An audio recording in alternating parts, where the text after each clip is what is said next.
Creo que ciudadanos de varias generaciones se preguntan por qué en Córdoba, por ejemplo, no puede funcionar un tren que representa una solución al transporte metropolitano, habiendo vías existentes, habiendo instalaciones existentes. Estaba proponiendo recién Raúl una manera, ¿no? Aprovechando lo que hay y tratando de proyectarse en el tiempo. ¿Alguien está pensando en esto, ingeniero? Bueno, la verdad que hasta lo que yo tengo conocimiento, el Instituto de Planificación del Área Metropolitana, es el IPLAM, IPLAM. de la provincia, del gobierno de la provincia. Están los arquitectos Guillermo Irós, Augusto Bravo y Enrique Moiso.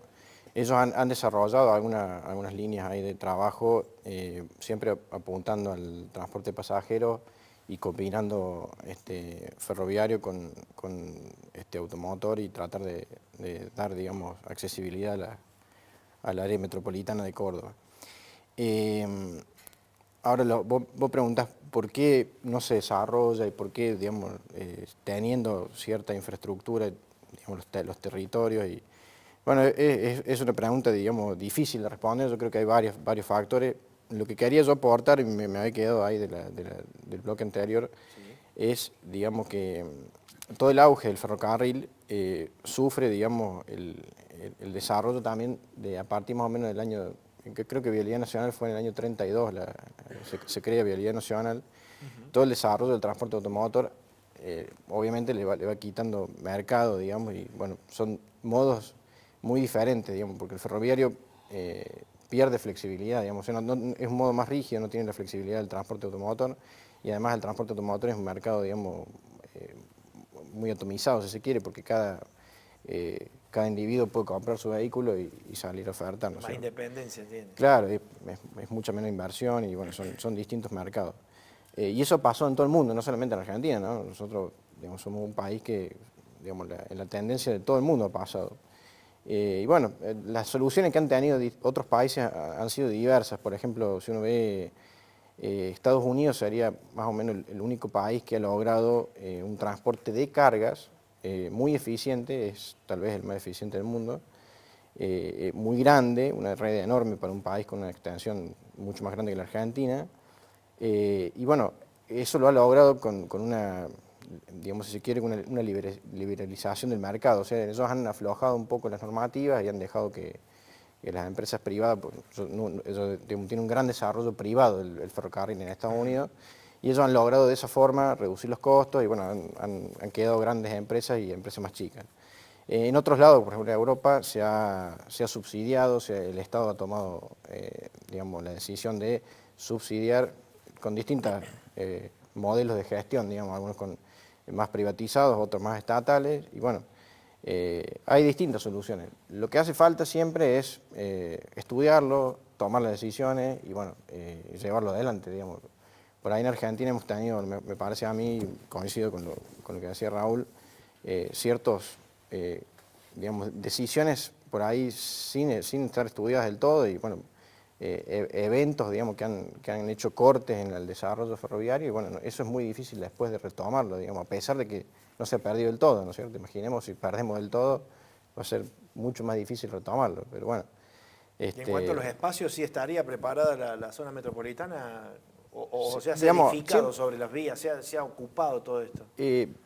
A ver, yo siempre digo lo mismo, uno tiene que pensarlo esto desde el punto de vista de la ingeniería, yo lo pienso como un sistema, o sea, uno tiene una demanda de movimientos en el área metropolitana y uno lo tiene que resolver. Soluciones hay muchas, digamos, ¿cómo lo resolvemos? Y bueno, uno puede tratar de enfocar mucho más digamos, llevar más pasajeros con un modo ferroviario o llevar, digamos, diversas líneas con otros modos que no sean ferroviarios. Puede ser una solución por superficie, como puede ser a lo mejor el proyecto del ferro urbano que históricamente ando dando vuelta en Córdoba, o un proyecto subterráneo, como se habló alguna vez hace un tiempo en la ciudad. O sea, proyectos hay, digamos, y hay que estudiarlos, digamos, y tomar una decisión de evaluar y comparar proyectos con algunos criterios y tomar una decisión de cuál es mejor, de cuál es más eficiente, cuál es el que digamos, hacer participar a la ciudadanía y tomar una decisión de cuál sería el más adecuado para Córdoba. Pero sin duda que el ferroviario, digamos, es un modo que tranquilamente podría ser, digamos, muy importante, ¿no es cierto? O sea, debería ser el más importante porque, de hecho, digamos, con lo que dije antes, tiene una alta eficiencia el uso del suelo, una alta eficiencia del combustible, entonces no tendría por qué no ser exitoso, ¿no es cierto? Yo creo que falta decisión de las gestiones y, bueno, y Claro. a lo mejor presupuesto. De decisión y de priorizar las cosas más Y sí, necesarias por supuesto. para una ciudad y una provincia como esta. Sí, yo antes de terminar quiero agradecerle al compañero Carlos Márquez que me invitó para que viniera en representación de los compañeros ferroviarios y yo le quiero hablar a los compañeros, decirles de que estén unidos, que estén preparados y a los directivos del orden nacional que defiendan los ferrocarriles. Porque si no, Sigue la chique. sigue la chique y lo más triste es que va a quedar gente sin trabajo.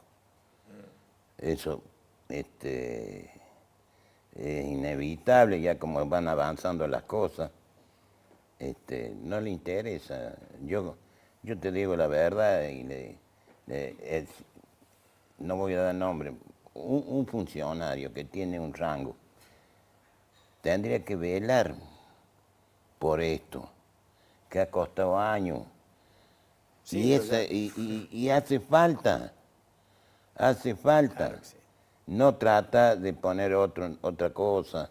No, hay que fortalecer, hay que tomar gente, hay que preparar, hacer las escuelas técnicas dentro de la fábrica. Porque era una verdadera industria esto, lo de mantener, fabricar partes y Sí. piezas de locomotora. Hablábamos de 4.000 empleados y gente que se ha quedado en la calle. Esto lo sufrió la Argentina con fuerza, no solamente en Córdoba, y ha generado mucho desempleo, ¿no? Sí. Todo el este de la ciudad está configurado con pequeños tallercitos que eran autopartistas, que eran tributarios del complejo Forja Talleres.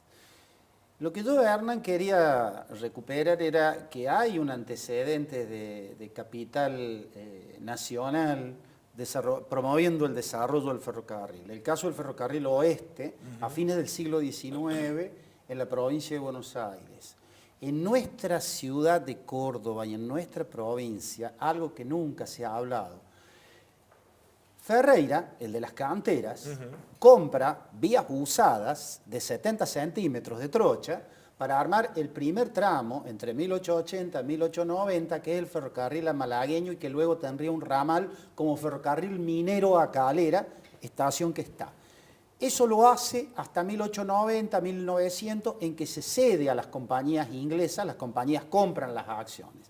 Hay una etapa donde el capital nacional participa en la promoción y el desarrollo del ferrocarril. En el siglo siguiente, el caso más interesante a comienzos de siglo son las administraciones radicales. La de Alvear y fundamentalmente la de Irigoyen.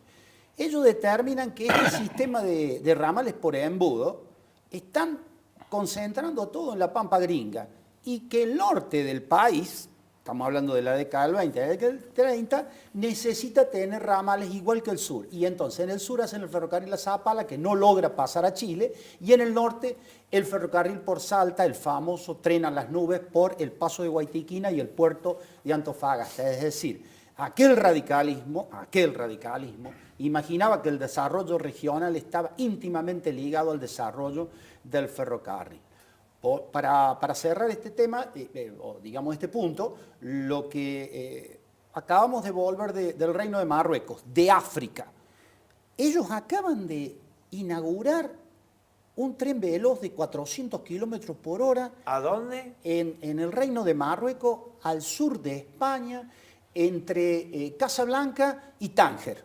Imagínate. Las vi a las 30 máquinas. ¿A qué velocidad va? 400 kilómetros, 350 a 400 kilómetros, el tren veloz, ¿no es cierto? Probablemente el capital Amtron, la empresa francesa, haya tenido que ver con esto. Pero ya en África tienen tren veloz, algo que nosotros todavía estamos esperando, el famoso tren Buenos Aires-Córdoba, Sí. que nos permitiría, bueno, imaginar un desarrollo multifacético, desde el turismo, pasando por el tránsito de pasajeros y carga, etcétera, etcétera. En 2 horas podríamos estar entre Córdoba y Buenos Aires. Esta posibilidad, yo coincido con los compañeros, tiene que ver con la falta de decisión política para resolver estas cuestiones. por la falta de voluntad en la gestión, decía el ingeniero Falaviña. Cuando veníamos con acá el amigo, vimos las máquinas chinas. Las máquinas chinas están probadas y han demostrado ser eficientes. Nosotros tuvimos Matterfer, que fue una importante fábrica de locomotoras. Y Horacio ha sido un gran partícipe de la reconstrucción, tanto porque la vio porque era joven, de las locomotoras a vapor como las locomotoras diésel. Todo ese capital, decía Scalabrini Ortiz, que es uno de los grandes estudiosos de la historia del ferrocarril y que denuncia los negociados de las compañías inglesas a través del flete, ese capital social no lo podemos dilapidar, no lo podemos entregar para desarrollos urbanísticos ni lo podemos entregar para desarrollos subalternos. Nosotros creemos que la orientación sobre ingeniería de transporte tiene que estar en el futuro destino del complejo Talleres Forja y de Alta Córdoba, que se tiene que discutir la posibilidad de que la Universidad Nacional tenga extensiones. Vos fíjate, y acá cierro, que muchos de nuestros chicos van al sur de la ciudad, el norte de la provincia, el norte de la ciudad, el este de la provincia, podría tener extensiones en esos predios y podríamos darle un uso, además de lo que decía Horacio, de recuperar el ferrocarril como el gran promotor del desarrollo regional y el metropolitano. Es decir, no podemos poner esa discusión en un lugar que luego vaya a evaporar ese capital que tiene alrededor de 150 años. Señores, hay más del ferrocarril, vemos en el próximo tape aquí en nuestro programa. Debates, usted seguramente recordará muchas cuestiones que tienen que ver con este medio de transporte.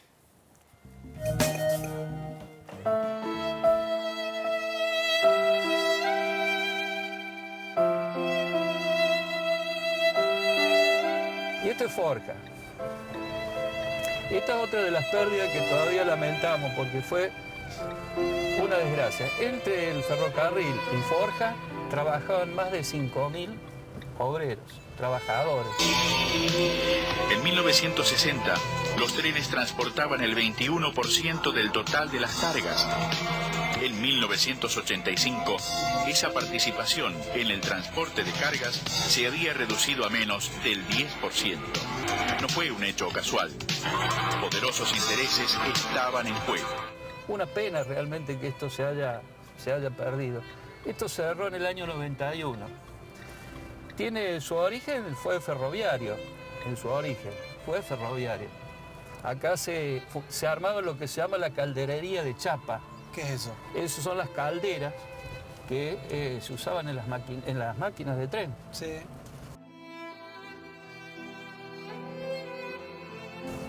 Después pasó a ser llantas y ejes, y llantas y ejes exportaba llantas y ejes de ferrocarril a distintos lugares, a China, a Cuba, a Chile, a distintos países del mundo. Fue muy importante porque fue una de las industrias pesadas más grandes que hubo acá en el país. Acá están los talleres abandonados. Esta es la zona de maderas. ¿Quién es propiedad? Todo abandonado, es propiedad de la ONAVE, de bienes del Estado. Ah. Esto todo era vida, trabajo. Realmente fue lamentable, porque fueron no solamente 5.000 familias que perdieron el trabajo, sino todo lo que significa los almacenes que Toda la cierran, derivación de eso, claro. ¿no? Las tiendas, y bueno, ya el barrio le costó ya muchísimo recuperarse. Ya. Cambió totalmente su fisonomía. Los jóvenes se fueron buscando oportunidades, lógico. El fondo son los talleres que ahora están totalmente abandonados. Esto es otra de las penas que tenemos de haber perdido todo esto, porque con esto también se perdió parte de la cultura del trabajo. Acá funcionaba una escuela técnica que, similar a la Otto Kraus, que fue la número 1, los chicos venían a los 13 años y hacían de aprendiz hasta los 16. La debacle del ferrocarril, con la destrucción de la empresa estatal y la concesión a empresas privadas de sus líneas, significó la destrucción de más de 100 años de experiencia ferroviaria y la desaparición completa de toda la gran industria ferroviaria que había crecido a su amparo.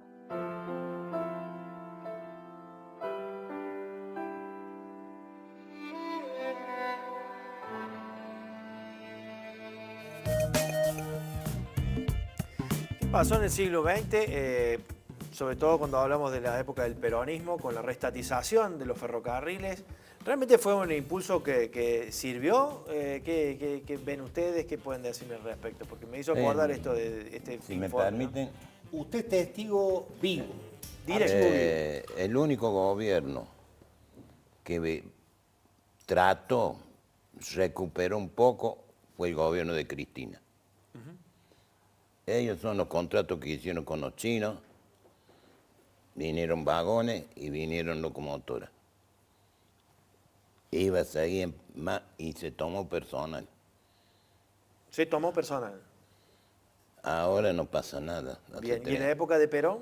No, bueno, en la época que Perón, ¿Cómo fue cuando eso? nacionaliza los ferrocarriles el 1 de marzo de 1948, era todo máquinas vapores. Ajá. Y era importantísima porque nacionaliza, se lo saca a los ingleses. Y de ahí empieza el ritmo del ferrocarril nacional. Y ahí es donde empieza a trabajar, y cuando hablamos de los talleres, estaban los talleres de vía y obra, talleres de material remolcado, donde hoy ese taller trabajaban 400 compañeros que alistaban las máquinas cuando venían de traer la carga, descargarla, iban para echarle agua, hacerle el service. Y después salían, vayan, vea, hay villa. Se robaron todo, techo, chapas. Hubo un abandono lamentable que dejaron que se llevara todas las cosas. Y bueno, ahora, no sé, el rumbo como se está viendo, no veo nada positivo. Al paso que vamos, le preguntamos al ingeniero, digamos, con la situación económica que tiene un país como la Argentina, ¿hay posibilidades de reactivar, aunque sea en algunos sectores? Porque vemos que en Buenos Aires está casi todas Sí, las bueno. fichas puestas para el tren allá, ¿no? Eso te iba a decir. Y bueno, muchas veces subsidiada, la mayoría de las cosas subsidiada por todos los argentinos. Sí, digamos, yo vuelvo, digamos, tengo mi opinión, digamos, es esto que te decía antes. Para mí es una cuestión de decisión y una decisión estratégica, ¿no es cierto? Los grandes proyectos ferroviarios que están apareciendo en Argentina, por ejemplo, el soterramiento del Sarmiento y la red de expresos regionales, serían dos grandes proyectos, se concentran en Buenos Aires, que no está mal. Ojalá que los hagan y ojalá que los puedan hacer, pero digamos, seguimos concentrando, digamos, más infraestructura en Buenos Aires y el interior queda siempre, digamos, un poco relegado. Pero más allá de eso, también pensemos lo siguiente, en esta época, digamos, cuando se va desarrollando el ferrocarril en los inicios y hasta que fue la red de 44.000 kilómetros que hablábamos hace un rato, el ferrocarril en Argentina iba uniendo pueblos, o sea, iba desarrollando los pueblos a medida que se iba extendiendo el ferrocarril. O sea, Argentina... Es decir, el pueblo se hacía alrededor de la estación. Claro, esa es la gran diferencia por ahí con Europa, por ejemplo, que Europa ya tenía las ciudades y fue uniendo ciudades que ya existían. Ajá. Entonces nosotros, yo te diría que más o menos fue al revés, digamos, se fueron densificando o creando las poblaciones alrededor de las estaciones. Entonces, digamos, pasa más o menos este tira y afloje, ¿no es cierto? El proyecto es rentable o no es rentable. Si uno lo evalúa, digamos, con una ecuación netamente económica, digamos, y no tiene en cuenta algunas cuestiones sociales, de desarrollo, de beneficios sociales, bueno, los resultados son diferentes, ¿no es cierto? Entonces, por ahí lo que pasó en el 48 y a partir de la nacionalización fue la expansión, digamos, hacia otros lados del territorio de la Argentina que no se había llegado a desarrollar con los capitales privados. Entonces el Estado llega a lugares donde antes no llegaba, donde si uno lo ve desde el punto de vista privado no eran rentables, y bueno, el Estado llega a pesar de que no sean rentables, si se quiere. Los trenes de fomento. Claro, por supuesto.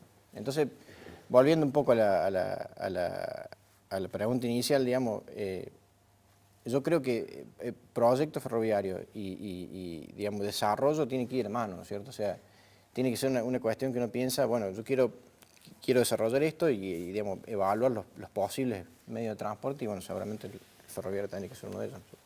Sí, hay que agregar ahí que el ferrocarril también servía para transportar agua a los pueblos que no tenían. Mira. Además, el ferrocarril en todas las partes del mundo son pocos los que han dado ganancias, porque es un servicio que sirve para la gente. O sea, viene a ser más social y no comercial. Ahora, por supuesto, con buena administración, los déficits que figuran muchas veces serían más chicos, pero no echando gente.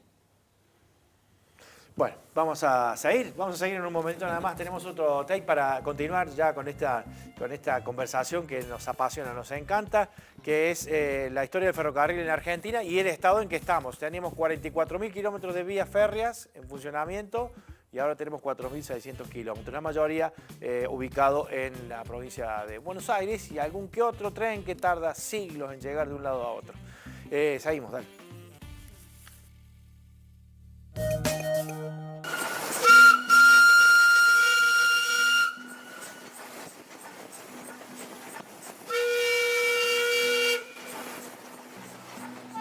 Bueno, estamos sobre el ramal. Decinos, ¿qué trenes pasaban por acá en la época de esplendor del ferrocarril? Bueno, por acá pasaba el Rayo de Sol, tren famoso si los había, que iba de Córdoba a Retiro. El Mar y Sierra, que era un tren que iba a Mar del Plata. El Serra Noche, que salía a la mañana y también iba a Retiro.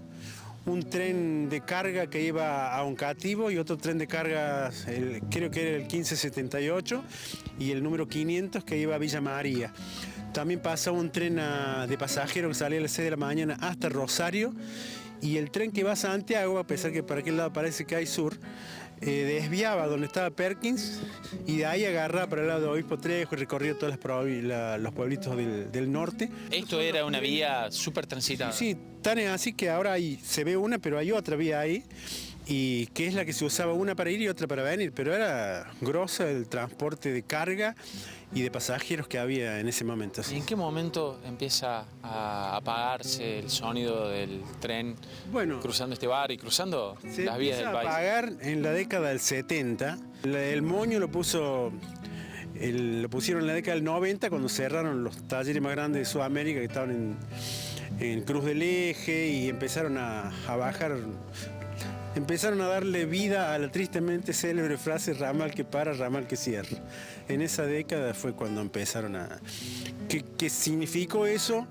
Una depresión muy grande para nuestros padres, que habían tenido el orgullo de trabajar de los 15, los 20 años en los ferrocarriles. Algunos maquinistas de las máquinas negras, carboneras, petroleras, habían sacrificado y entregado prácticamente su vida, ¿no? Entonces, en esa época es cuando desaparecen los trenes y nuestros padres, no estoy diciendo que murieron de tristeza, pero eso significó mucha depresión, mucha pena, mucho dolor por dejar de pertenecer. Algunos jóvenes todavía sin edad para jubilarse dejaron de pertenecer al ferrocarril de Argentina.